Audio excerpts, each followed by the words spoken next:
Mining community, welcome back to another episode of the Dig Deep, the mining podcast. And today's guest is Paul Johnson, who's the CEO of Power Metal Resources, who are a London-listed metals exploration and development company whose main objective is discovering large-scale metal deposits with a focus on cobalt, copper, gold, lithium, nickel, silver, and uranium. They have active projects in Australia, Botswana, Canada, the DRC, Tanzania, and the US. Paul's a chartered accountant by background and is an experienced public company director, having served on a number of public listed companies. And is here today to tell us more about some of the exciting things that Power Metal Resources are up to with the various projects they're involved in. So let's welcome Paul to the podcast. How you doing, Paul? Thanks, Rob. Yeah, I'm very good, thank you. How are you? Yeah, I'm good as well. This is a Wednesday afternoon, so I'm off to pick the children up soon. So just doing this quick podcast before I go and pick my three children up. So want to obviously welcome you to the podcast. I wonder if you can just give us a background about yourself.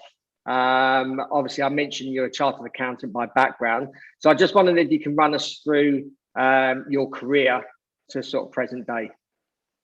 Oh, blimey, I don't want to bore people to death, but I qualified at the University of Manchester with a degree in management sciences many years ago, and I went to train to be a chartered accountant. That's my first qualification. I left accountancy as soon as I got it and went into insurance loss adjusting. And I'm also a chartered loss adjuster. And then I moved to a large American insurance company on their risk management profiles for business interruption. So that's large scale profits, losses effectively, and helping to estimate what the risk would be across their major international clients. I became an associate of the Chartered Insurance Institute then, and I'm a member of the Business Continuity Institute as well. So I've got quite a few different professional qualifications. Most of my professional life was spent in forensic accountancy effectively. And that's quite useful in terms of what I do today. There's a good amount of the work that I get involved with that requires an assessment of balance sheets and, profit and loss accounts and financial stability projections and all that kind of thing.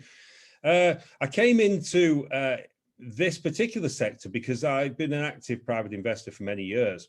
And back in 2008, or at the end of 2008, I'm afraid I was a little bit financially knackered, to say the least, and personally a bit knackered as well. Things weren't going well on all different fronts, and I needed to find a way to make some money pretty quickly. And I turned to the AIM market, can you believe it, and investing in AIM stocks. I started out with a very small pot. Decided after the global financial crisis in 2008 that I wanted to focus on small natural resource companies and a little bit of biotech and a little bit of related sectors, but mainly natural resources. And I was able over a couple of years to have a somewhat dramatic increase in the value of the portfolio. So I obviously fell in love and became maybe addicted to the sector back in 2008 to 11.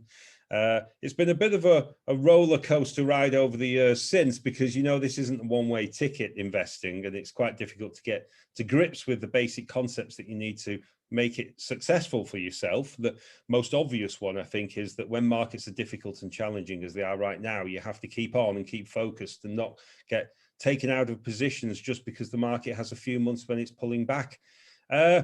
And in 2010, I started, I think it was 2010, I started to get a little bit more involved. I founded Mining Maven with a colleague, an investing colleague. From that, I took my first board role at ECR Minerals in 2012. And since then, I've been on multiple different boards, chairman, CEO, non-exec director. And I've found myself now to Power Metal Resources, which I started with in 2019. Great. I wonder if you can actually tell us a little bit about Power Metal Resources, like obviously the structure and what your objectives are, and I suppose a little bit about the history. Yeah, sure. Well, Power Metal used to be called African Battery Metals. And in December 2018, I was on my way to Greg's at about 8 o'clock in the morning, as you do. And well, I do anyway, bacon sandwich and cappuccino. And And I noticed that this company, African Battery Metals, has been suspended pending financial clarification. And it's always interesting when that happens. You want to know, what the situation is. I've been following the story for quite some time. I think the share price had gone up to 70 pence in the year or two prior to this dreaded announcement, but it was suspended at 1.3. I think it had fallen all the way down. And cut a long story short, we ended up getting involved with restructuring and refinancing of that company. So it had a change of management, and it was all done in a very friendly and positive way.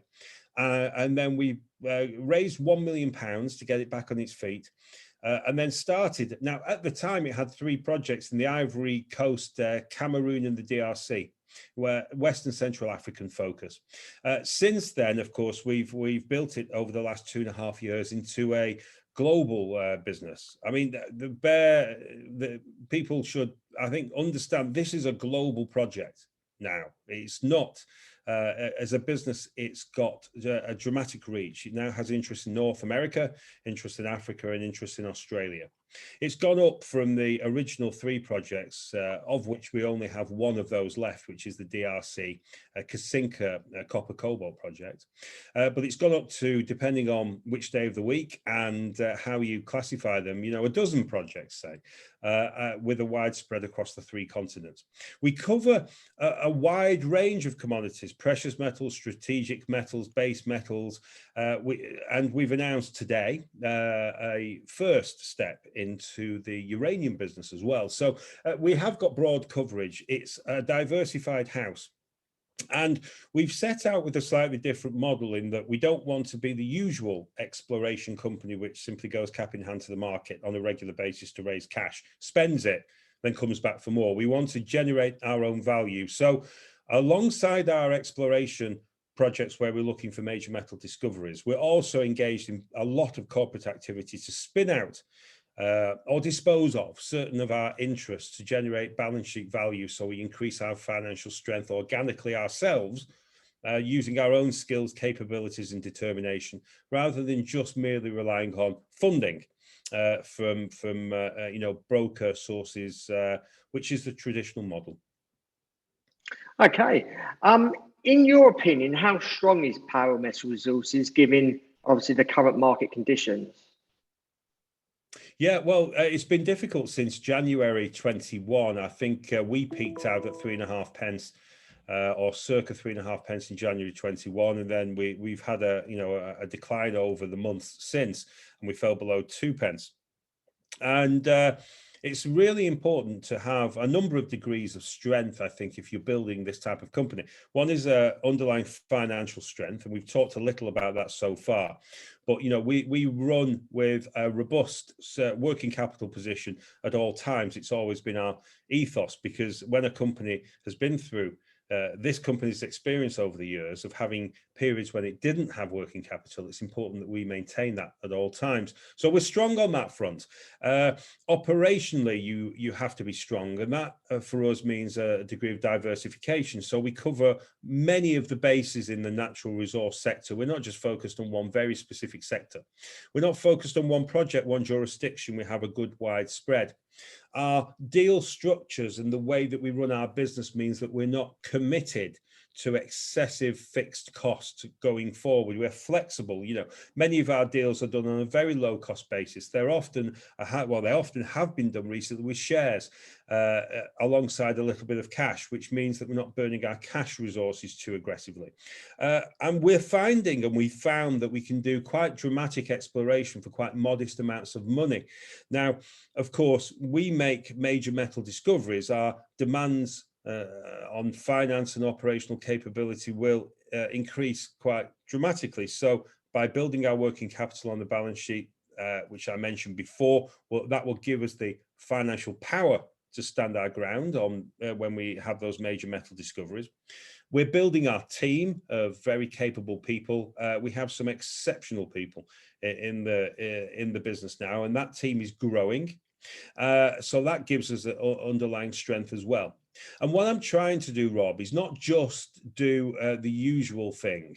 I'm trying to build a commercial business, so one that kind of washes its face financially, operationally, and in every way possible. This is a proper company. If we want to be targeting mid-tier status, which we do, if we want to be building a very large organization, we have to build the financial strength, the team structure, the right skills and capabilities, the right business model, and all those things. So pretty much from the off, we've had that mindset. So I would say, long answer to a short question, we're in a very strong position. And we can, if we keep working in the way that we are, I think it can only get stronger. Yeah, certainly, and obviously we've spoken in the past, so yeah, I certainly agree with you there. What are the steps being taken to make sure Power Metal Resources can keep up with all the projects that they've taken on? Yeah, it's. I mean, that's a good point. It kind of stems from what I mentioned before about the need to grow your business in and your finance and your technical capability in-house, your connection-based networks, your advisor base that you use, to run these businesses. We're not just growing like a mushroom, as it were, as a business with no plan.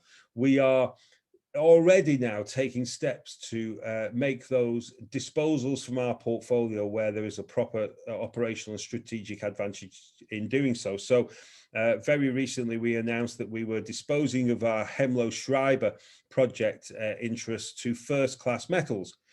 So that took one part of our business, put it into another company. And they are focused on the Hemlo Schreiber at First Class. They're a great team. They're very driven and determined. They're looking for a listing in the London capital markets by the end of the year. And by bringing our project package together with theirs, it makes a great proposition. So when you do that kind of thing, it doesn't take away all the work, because of course we'll be working with them on the listing, during the listing process and thereafter. And we'll be a long-term shareholder, because we did the transaction of £1 million disposal for shares in First Class. But it does take away some elements of the operational challenges and day-to-day work, which is important because we need to see our work levels under control.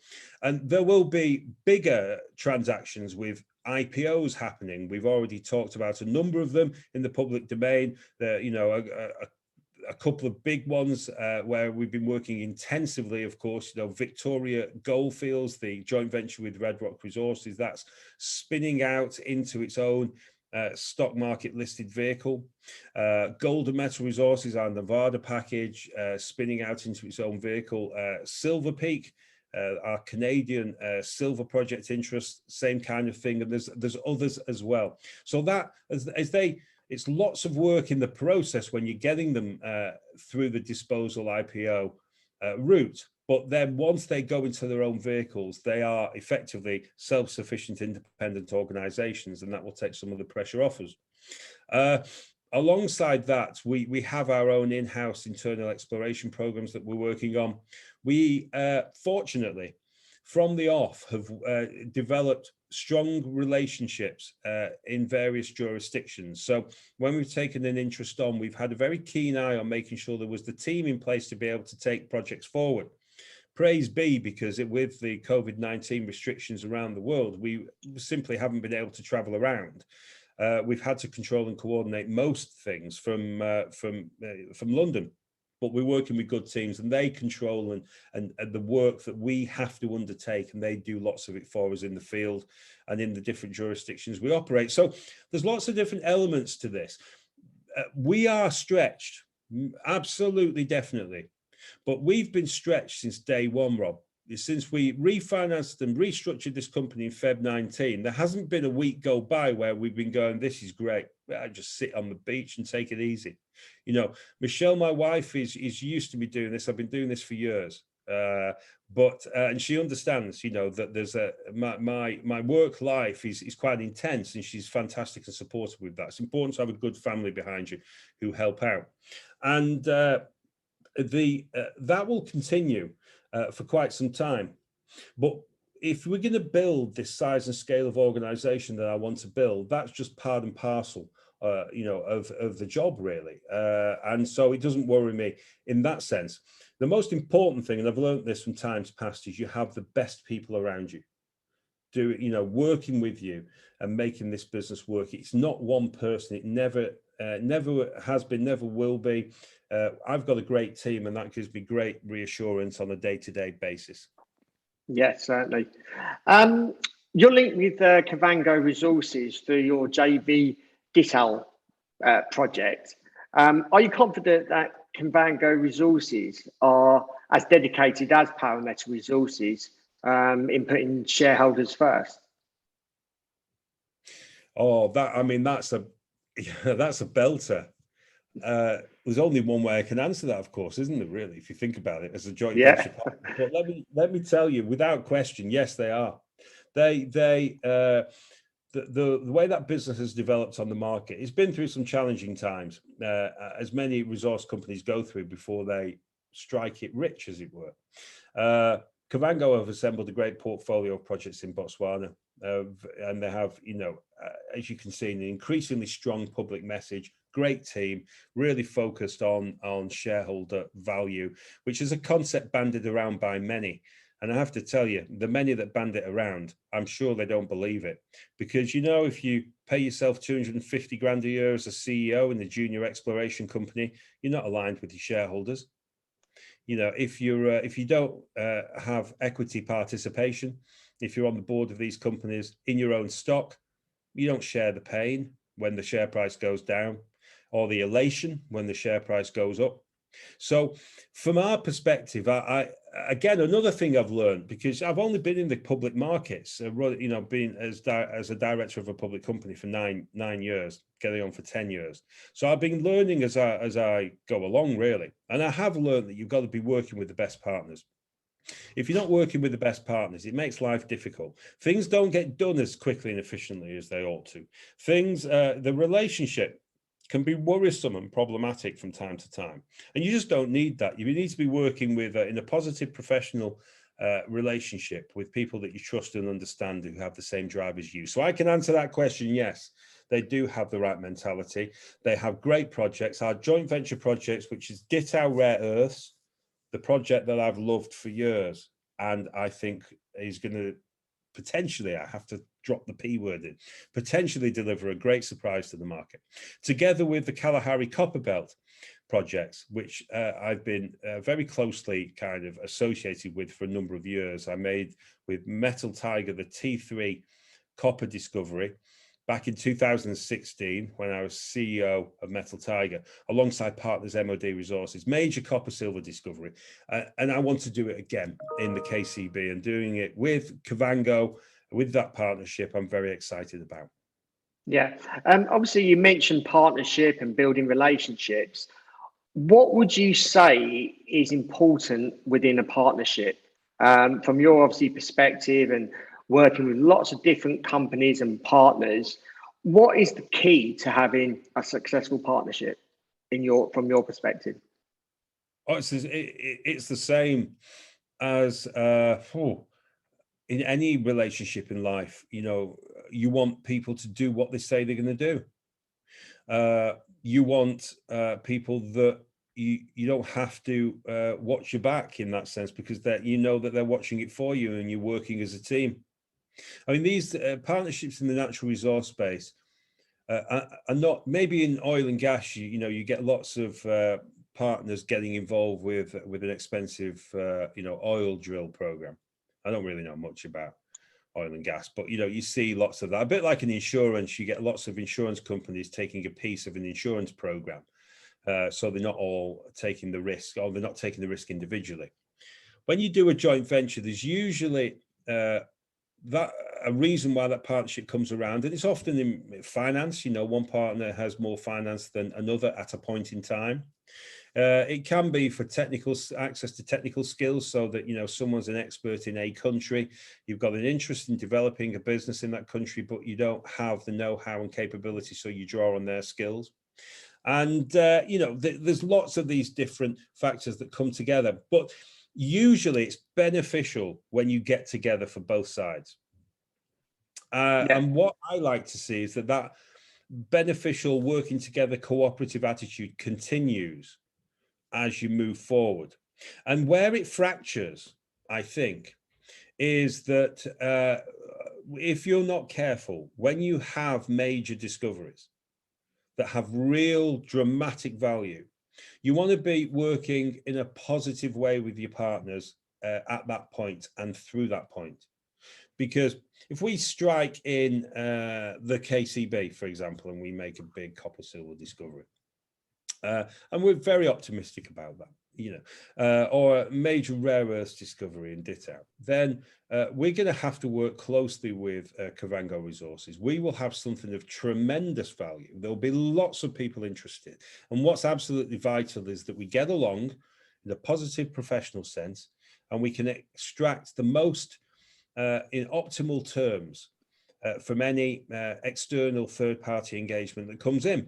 And that includes really important features such as ongoing spend in country, proper attitude to the jurisdiction in which we're operating in, proper, addressing of ESG factors, all the things that matter immediately to the country, making sure that we deal with negotiations with third parties, terms and conditions and contracts, making sure that we do that in an optimal way for our shareholders so that we get the best value for shareholders going forward. You need good partners for this to make it work. So yeah, I'm quite keen on going forward, only working with the people that I would say tick the right boxes on a joint venture relationship. Yeah. Having known you sort of earlier this year, I know how passionate you are about the industry and what you do. You've also invested a lot of personal capital into Power Metal Resources. Just wonder why you have invested so much of, not necessarily your time, but capital into the company. Yeah, it is the C word. It's not capital, it's cash. And that's an important point. I keep making this, but I've been an investor for a long period of time. I'm a private investor. That's my kind of, that's not quite my one true love, but it is a true love for sure. Was it Freddie Mercury's song, Too Much Love Can Kill You?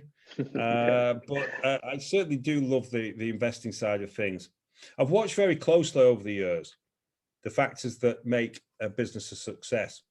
And without question, one of the things that have delivered me the biggest returns is in companies where the management team, like the board, have access to equity. Now they can own the equity, or they can have great option schemes, whatever. If their exposure to the equity is dramatic, however it's brought together, then they have a real interest in driving the business forward.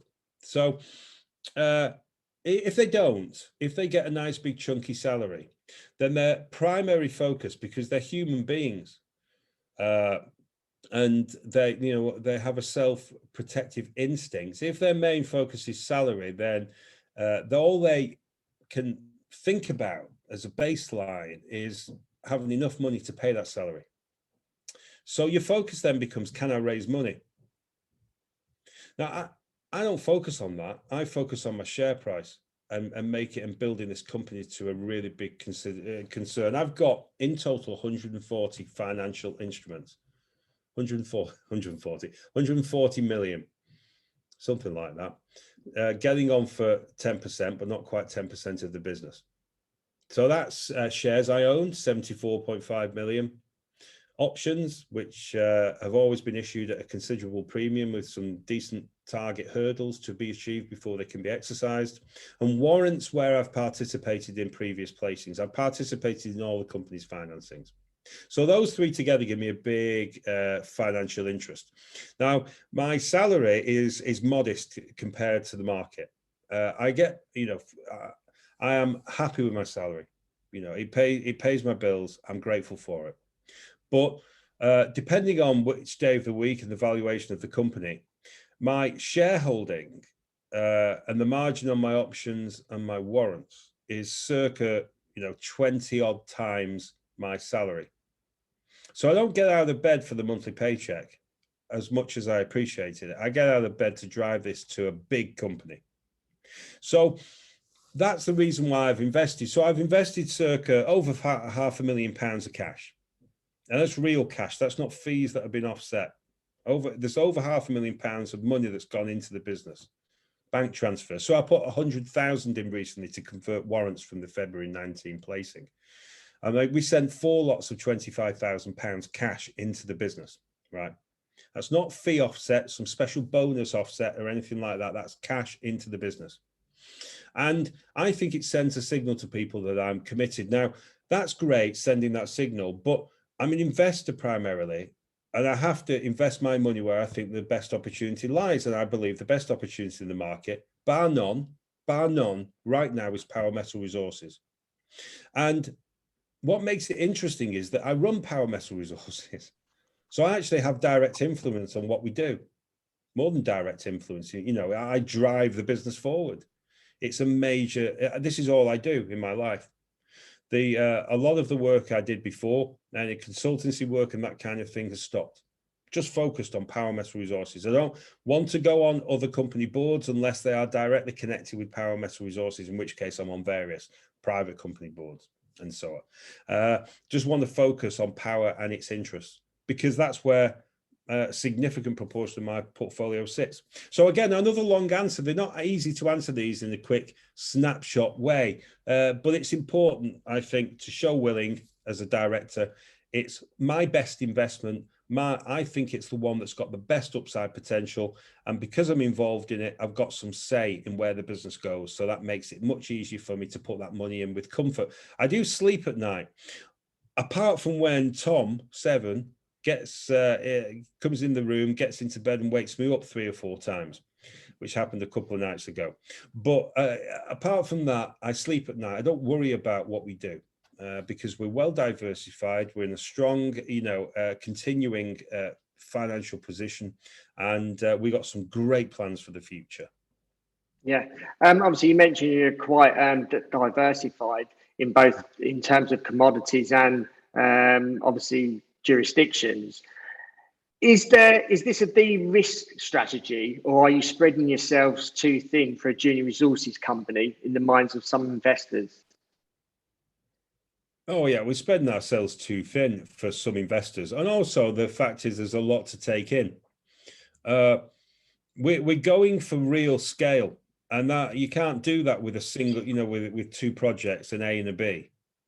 Might be easier at first for for the company and for the management team, and also for investors to understand, that more focused business. Never wanted to do that. Wanted to be a big concern.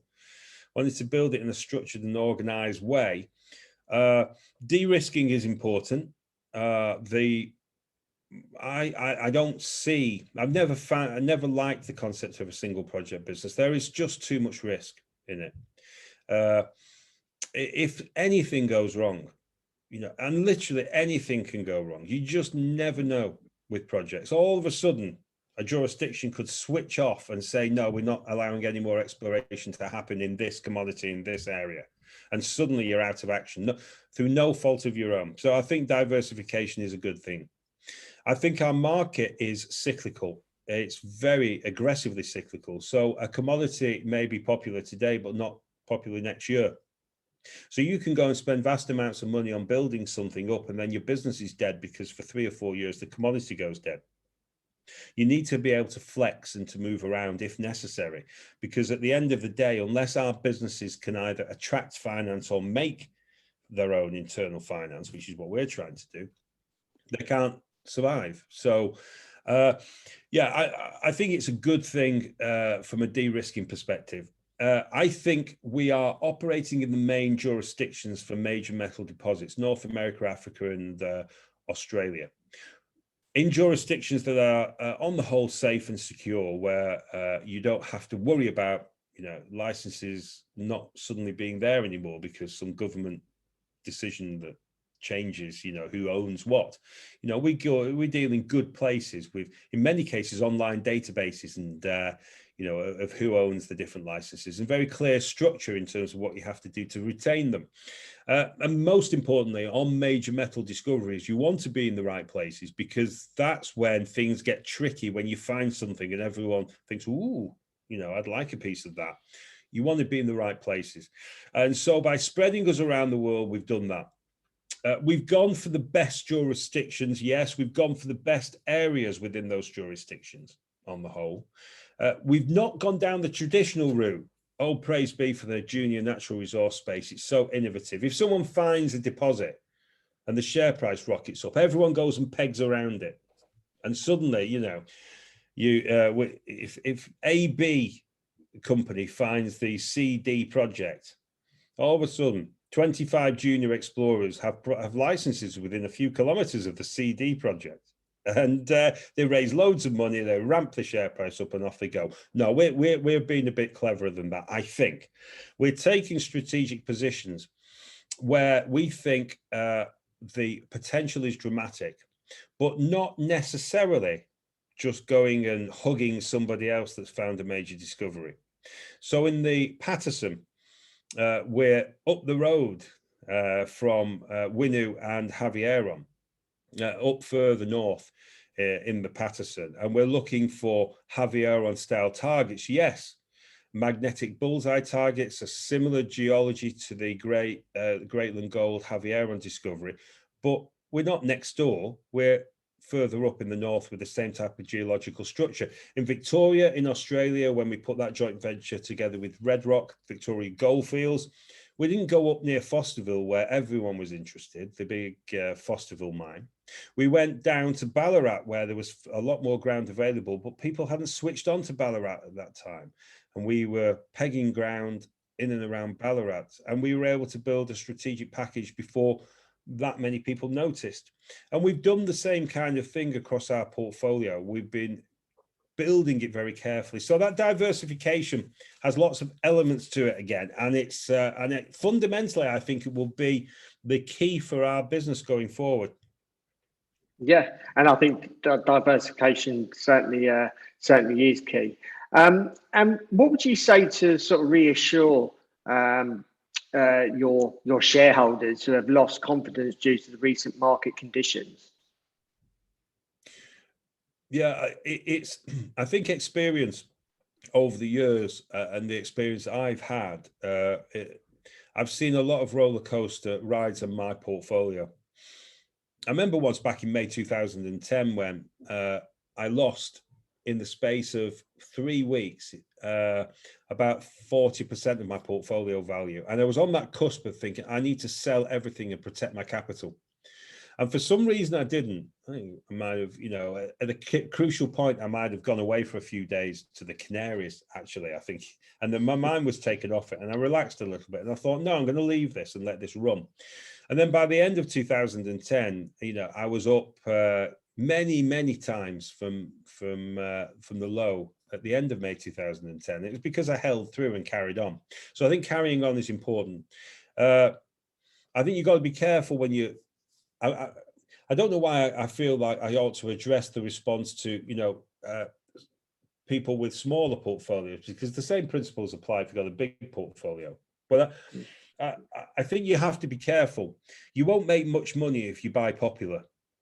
So if you're going into stocks that have gone up dramatically, then there's got to be a very special reason as to why they're going to go up more. So if you've seen a stock go from 1p to 50p, and you get involved because it's very popular, there's lots of talk and conversation and it feels very comfortable an environment. For it to go from 50 to £1 is a huge task. You kind of want to be finding the next 1p stock rather than just jumping in on the bandwagon and expecting to have a party. And that's a difficult thing. That's why the social networks in investing are so important, actually, I think, because you do broaden out and you meet other investors and you talk about things, and you're not quite alone. Investing is quite a lonely occupation. To do it well, you have to be bored almost all the time, apart from the occasional times when your shares do ultimately perform and it's quite exciting for a period. But most of the time it's boring. No one else is really talking to you about those stocks. You have your vision, but other people don't. And that's where you're going to make your cash. And that's where, if I look at the big movers on my portfolio over the years, it's always been in those situations where I've thought, that's good, I like that, but other people won't engage. And I have that now with Power, running it as a company. I believe, and I would be stronger if I wasn't CEO, in my opinion, publicly, but I believe that we are going to make this a dramatic success. I look at what we're doing, the work ethic, the commitment, the way we're building this business. I'm thinking this is going to do incredibly well. And other people don't always share my view. I see the enthusiasm about some of the other stocks on the market, and yeah, I get frustrated because I think, seriously, I've done this for a while now, investing, and that is not a great place to be. And I want people to come into my stock. I'm marketing my own story, selling my own book, of course, and it's a bit frustrating. But I think getting involved in companies that have not yet had those explosive moves is a good way of building your portfolio. And I suppose above all, as the last few months have taught us in the natural resource space in particular, is that patience and control of your own emotions is key, and staying with your idea. If you're investing in junior natural resources, and you're willing to ride through some of these waves of difficulty and challenge, I think you've got a pretty good chance of making life-changing money. Yeah, certainly. I think it's there. And I mean, for me, the natural resource sector has saved my life in terms of finance, and also my ability to change things in my life that I needed to change for myself and to keep other people happy as well. So I'm ever so grateful to it. It's not easy. It's not. I've been at this now for, I've focused on natural resources, properly focused, for 12 years. It's taken a long time to build up, a reasonably strong position, but it's definitely there for the taking if you have that degree of commitment.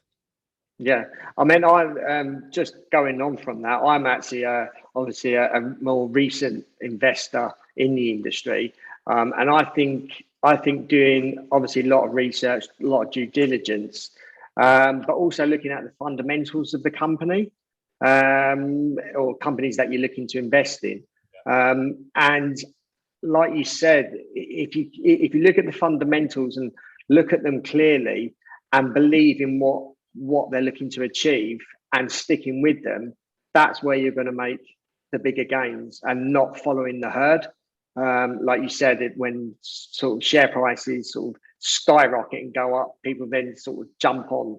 That's when you should be sort of jumping off. That's when and that's from a novice. Yeah, when the share prices are rocketing, the clever people are selling. Yeah. And the clever people, often who have a lot more experience, will buy stuff when it's cheaper. They often buy stuff in financing. So another good point is that, if you are building a bit of a portfolio, you might want to think about linking in with some brokers, setting up accounts and getting access to some of the financings that there are in the market, because you can get shares and potentially warrants on occasions through those financings. And that broadens your investment potential. And you can't do that when you're first starting off. I mean, for the first couple of years of my investing life in this sector, I was pretty much trading Barclays and Halifax accounts. No access to warrants, no access to, placing stock, no access to any of the more exotic type of instruments. It was only after that initial run that I really got involved with broking accounts and having access to financings and that kind of thing. So you can build up from, just with the online trade accounts. When you have a small portfolio, you have flexibility, which is great. It's not difficult to work your way in and out of positions, and you can build up quite rapidly. But a surefire way to shoot yourself in the foot, I think, is to, particularly in the early days, to get involved with this super popular. You just got to be very careful. Yeah, certainly. You were recently quoted saying that the balance of 2021 is going to be our major proving ground. Is this because of specific project drill programs or some planned spin-outs? Yeah, I think when you're building this type of business, there comes a point when people want to see what they view as crystallization of things. In our case, it's commercial discoveries that people are looking for, or major metal discoveries, and the corporate activity in terms of spin-outs, disposals, IPOs, that kind of thing. Now, I felt that we had a lot of building to do, and that building has happened since February 19 through some very difficult market times. But I felt that recently that we've got to the point now where I can say with some degree of confidence that we are going to be pushing out quite a dramatic amount of exploration news across different exploration techniques and different projects, but a lot of drilling, which is what the market at the moment, does seem to like, is drilling. There were phases in the past when people hated drilling, Rob. In the last 10 years, there have been occasions when the biggest thing that got people going was a high-grade sample, a rock sample, high-grade gold rock sample, that kind of thing. It does change, actually, but at the moment, it's drilling is the focus. So fair enough, we'll have lots of that. But our project mix, I think, gives us a great chance of success and some really interesting drill results. So having that drilling running is going to give us quite a few shots on goal. The commercial work, I know where we are with the commercial work, the corporate work, the disposals and spin-outs. Now, the first transaction has already happened with the First Class Metals acquisition of our Hemlo Schreiber interest for a material £1 million sum. But our main transactional work will be in IPOs that we've already talked about. And a number of those are happening and moving forward. And we want to talk more about them to market. It's a bit sensitive, that, because you have to respect the fact that different exchanges have different requirements. They have to approve you, as it were. So you can't be shouting that you're going to list on XYZ exchange until you kind of are there. You have to be respectful to the regulators, which we always want to be. But we do want to communicate through the process, and so there'll be more information coming out on that. But I'm looking at the profile now, exploration and corporate work in the balance of 2021. What do we have? 3.5 months left, and it will be intense, for sure, intense. Yeah, I know, and I know you've been pretty busy. So I've got. I do try. But we have a lot. The growth, the scale and growth of the businesses is quite dramatic. The resources are coming in to assist me and help me, and that's important. But it is a full-on affair. And because we deal with Australia at one end and we deal with North America at the other, for me, it's a 24/7 business. For many members of my team, we go to bed at night and Australia is talking to us and Canada is talking to us. We wake up in the morning and we have the remnants of the Canadian communications, and we have a whole, thrust of a day's business in Australia's communications to deal with. And then we have the African business as well, and matters in respect of London, work flow. So it is pretty intense. But I keep coming back to the same thing, Rob. I'm not here I don't want to finish my career and go, I had a couple of small little exploration companies, and I paid myself millions out of the business over the years, and I've got a nice house, and I've got this, that, and the other. I want to get out there, at the end of the process and say, I found multiple deposits. I brought employment to large numbers of people in the countries that we've been working in. We've done things properly. We've treated people properly. We've built an incredible, immense, long-lasting business that has real meaning in not just the London capital markets, but in various jurisdictions around the world. I want to feel like I've done something. And I just want to do it for me, really, in that sense. To do that requires us to sacrifice as a team on what we do at work, to focus and to build and to really get on with it. And if I'm successful, there'll be a load of money at the end of the road. Okay, that's obvious. I mean, and that's great. There'll be a lot of money for our shareholders along the way, which is fantastic and great as well. And then I want people to look back with pride on their investment in Power Metal Resources. I want them to say, you know what, I didn't sell when it went to 3p. I held on. I saw it go to below 2p. And I've seen it rise all the way up to XP, whatever that may be, or even higher. And I held through that. And now I have, life-changing money for myself because I stayed with the story. I want them to feel proud about what they did, because the investors, the shareholders, they press the button to buy and sell. It's their decision. And as much as it's very nice to get compliments from investors about how you've been able to help them with their life, at the end of the day, they made the decision to get involved with your company and to keep that money in there. Yeah. I've got a couple more questions, and this is a bit of a long question. You talked about your explore and crystallize model. The IPO value from the spin-outs provides the balance sheet growth to enable exploration. For a junior resources company, you have many exciting projects which represents huge potential for major district scale discoveries. For instance, the lithium opportunity at Athura North, which is right next door to Sayona Mining, and also the South Ganzi project. I hope I'm pronouncing these correctly, in the KCB, which is close to the big T3 commercial discovery for Metal Tiger, and MOD are just a couple. With so many projects in the portfolio, how do you sort of prioritize resources? Yeah, we do actually have a capital allocation model.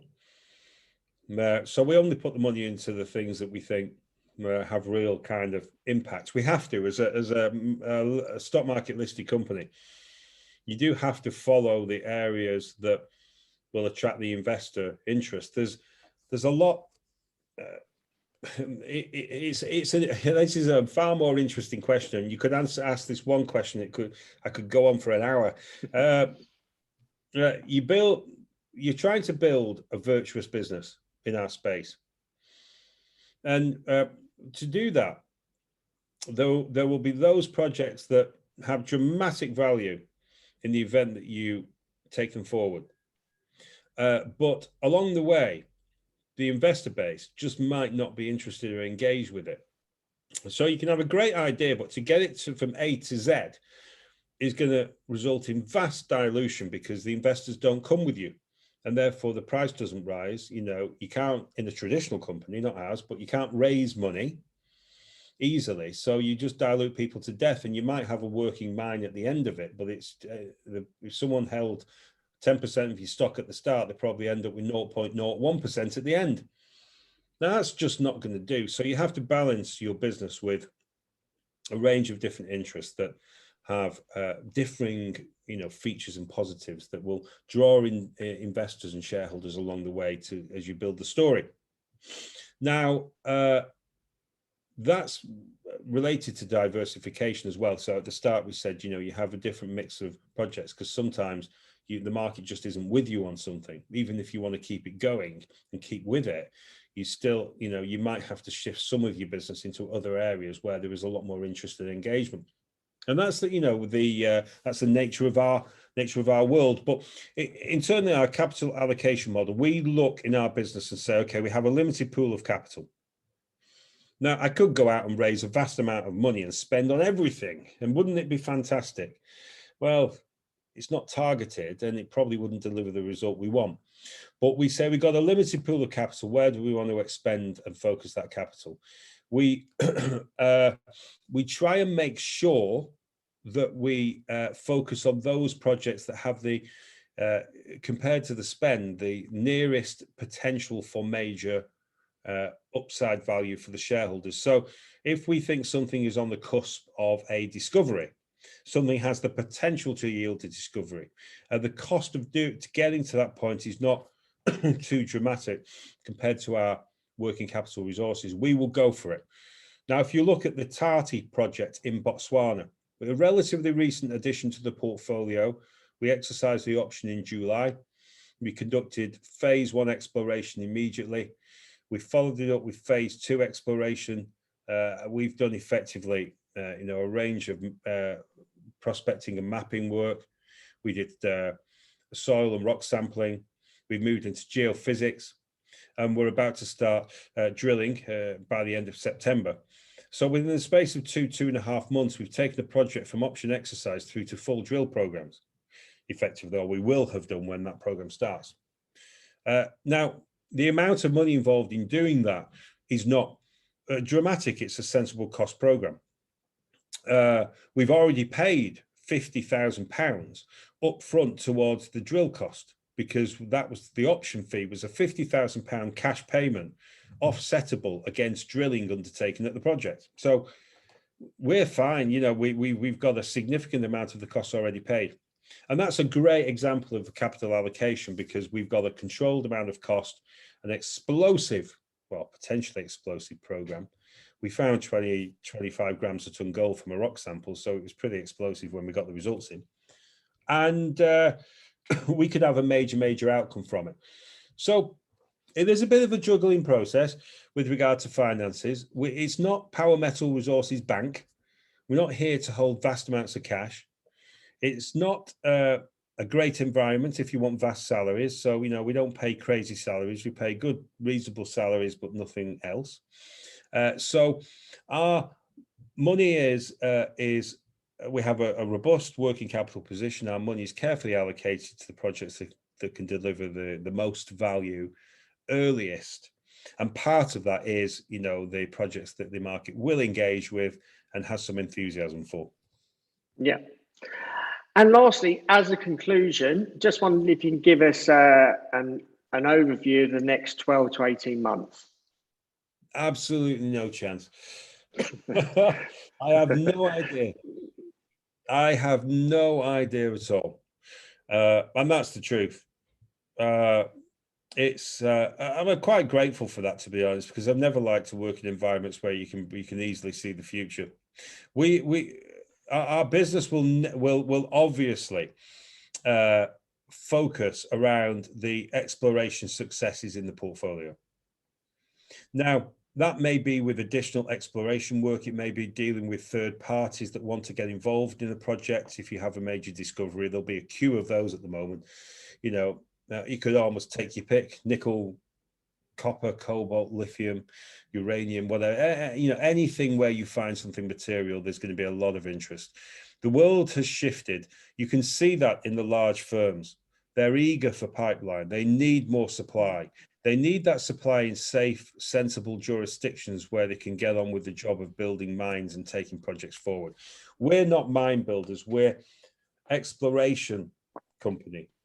We're an exploration company. And some of our projects over time, you know, will be more advanced, and we'll take them forward development-wise potentially. But I don't see us as being major mine builders. I see other people coming in to do that. We just need to find big things or make things bigger and better than they already are when we acquire them.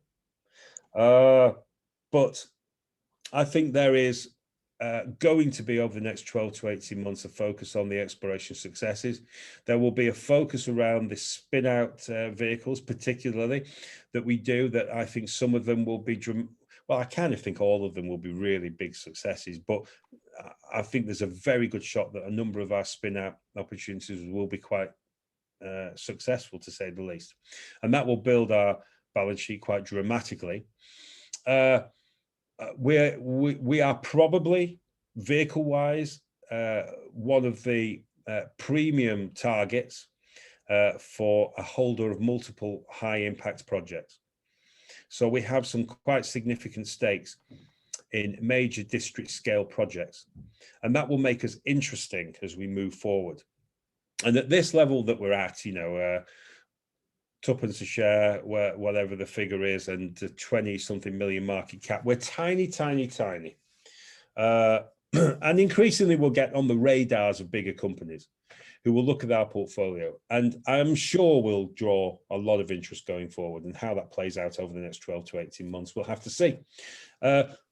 But I think, rest assured, the work will not stop in the next 12 to 18 months.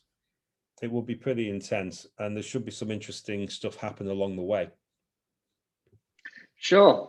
Paul, really appreciate your time, and obviously give us a really detailed overview of Power Metal Resources. And it seems that you're busy, and I know you're really busy. You've got a lot of things happening, and I really wish you well in your success, which I know you're passionate about, and I know you will drive the company forward. If our audience wants to reach out to you, if they've got any questions, how can they go about doing that? Are you on any social media platforms? Yeah, I follow as much as I can because it's useful to have that feedback. Of course, you get the occasional weirdos out there that, all public company directors have their haters and a few strange things along the way. But the vast majority of people who post to social media, wherever that is, actually do have some concerns, frustrations, good ideas, all these different things. It's good for companies to engage with that. So I will pick up stuff if you put it out there. And we have our investor relations team that also monitors and picks things up as well. And just in case some of the nutcases out there wonder why they're not being banned on certain of these social media sites, it's because we really don't care about you, because we're building a great company. We're looking to make people lots of money and to do proper good business. And if you want to go tippity tap on your computer and slag us off with insults, honestly, make yourself happy. But for serious investors who want to get in touch, my mobile number is on all market news announcements. It's at the bottom. And in case you got a pen, it's 07766 465 617. 07766 465 617.